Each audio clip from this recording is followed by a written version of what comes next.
หัวสมอเราแล้วแม่ต้อนเราอย่างดอลูกเอาเรื่องที่หนึ่งก่อน เรื่องวันคลินิกของปฐมภูมิที่นี่เรียกอะไรนะฮะ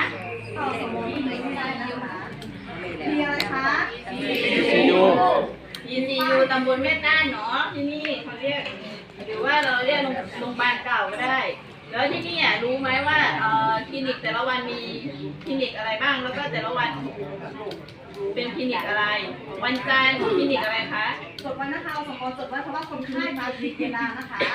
รบกวนเอาสมอจดวันเวลาให้นะคะเพราะว่าชาวบ้านมาจากทางพิจารณานะคะ วันจันทร์มีคลินิกไหม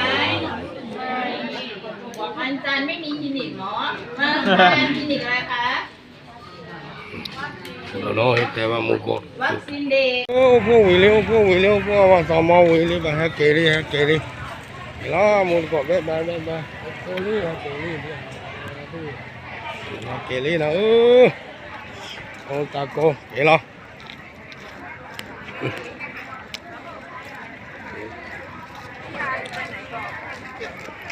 ว่าวิลิวต้องบอกว่าวิลิวไปชูประจันเดือน10แล้วกลับบ้านเราแม่